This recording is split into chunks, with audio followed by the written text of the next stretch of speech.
Monsieur le maire, bienvenue dans C'est-à-dire. Les épisodes de forte chaleur arrivent de plus en plus tôt dans l'année. La ville y a été confrontée fin mai. Est-ce qu'elle est prête à faire face à de nouvelles canicules?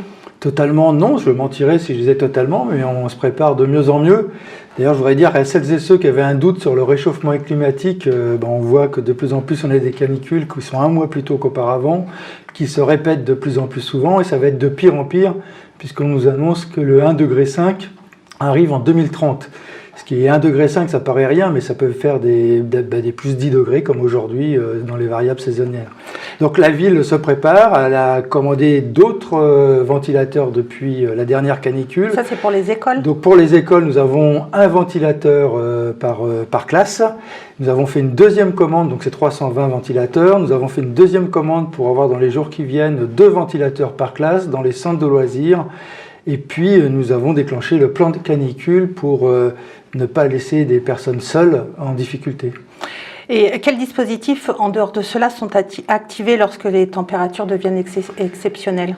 Il y a des dispositifs pour les salariés de la ville, ça c'est le droit du travail qui fait que soit ils commencent plus tôt, soit ils arrêtent de travailler s'il fait trop chaud dans les locaux. Donc ça c'est le dispositif interne qui est mis avec une poursuite d'activité quand même qui est nécessaire pour que la ville poursuive son service public dégradé mais poursuive son service public. Et puis il y a des pistes en direction des personnes âgées ou des personnes plus fragiles.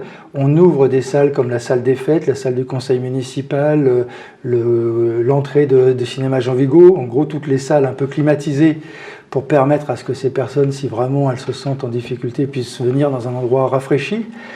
On va laisser ouvert plus tardivement les parcs et jardins pour que le soir on puisse profiter des arbres.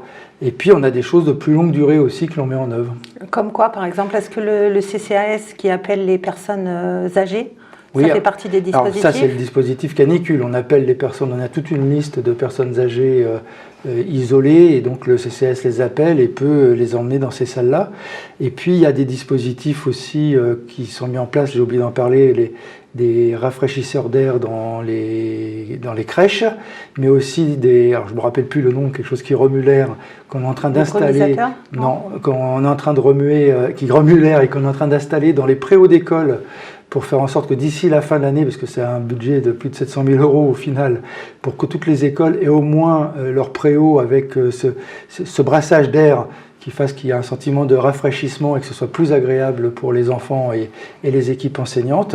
Et puis on a des choses de plus longue durée comme la végétalisation des cours d'école, les plantations d'arbres, on a déjà planté 1000, mais il faut qu'on en replante 1000 autres, parce qu'on voit bien que les arbres, il n'y a pas plus efficace que les arbres pour rafraîchir la ville. La végétalisation des trottoirs et de tous les espaces que l'on peut faire. Donc ça c'est un plan de longue durée. Et dans le plus longue durée, école par école, travailler à leur isolation pour faire en sorte qu'elles supportent davantage les chaleurs. Ça a des limites de toute façon. Quand il fait 39 dehors, ça devient compliqué de toute façon. Justement, à propos des bâtiments, lors de la précédente canicule, le centre municipal de santé a dû fermer temporairement en raison des fortes chaleurs. Qu'est-ce qui s'est passé exactement? Est-ce que depuis, c'est réglé? Alors, depuis, c'est réparé. J'ai fait faire une enquête interne pour connaître la responsabilité, parce que pour moi, c'est intolérable qu'un dispositif de ventilation et de rafraîchissement d'air qui était en panne n'ait pas été réparé rapidement dans un CMS. C'est même presque une honte que le CMS ne fonctionne pas en période de canicule quand les gens en ont besoin. Donc là, c'est réparé, j'espère que ça tiendra. Et en tout cas, il y a une enquête interne pour en connaître les responsabilités. Alors, beaucoup d'habitants s'interrogent pourquoi certains bâtiments qui sont relativement récents deviennent malgré tout difficiles à supporter lors des fortes chaleurs. Alors ça, il faudra poser la question aux architectes, parce que nous, on nous vend, moi je ne suis pas architecte, et donc normalement on fait confiance dans les techniciens. On nous vend des immeubles à la réglementation 2020, 2025, voire 2028, et il s'avère qu'effectivement, c'est difficile à rafraîchir. Donc on est en train de regarder cela aussi de plus près. Alors des fois il y a une question d'usage, notamment de puits canadiens ou de ventilation mal faite. Il y a aussi le rafraîchissement de nuit. Donc tout cela, ça se travaille. On vérifie cela et puis on regarde aussi pour que les prochaines constructions, on tienne compte des expériences pour améliorer les constructions que l'on va faire.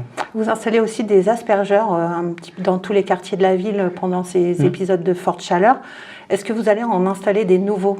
Alors On met des aspergeurs dans tous les centres de loisirs et les écoles, pour aussi que ça permet de rafraîchir pour les enfants qui sont en activité.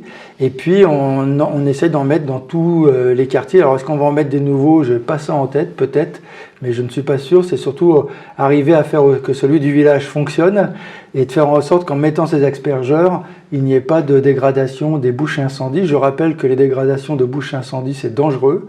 S'il y a un incendie, des gens peuvent mourir parce que la baisse de la pression ferait que les pompiers seraient moins efficaces pour éteindre un incendie. Ça dégrade aussi les voiries et même les bâtiments avec l'eau qui dégrade tout dans son environnement. Donc c'est pour ça aussi que l'on met des aspergeurs. C'est une leçon qu'on avait tirée ces dernières années, assez efficace, et on va continuer de le faire, en plus des fontaines qui existent et de la rivière dans le square Camille Ronce. On arrête là, on se retrouve la semaine prochaine dans C'est-à-dire.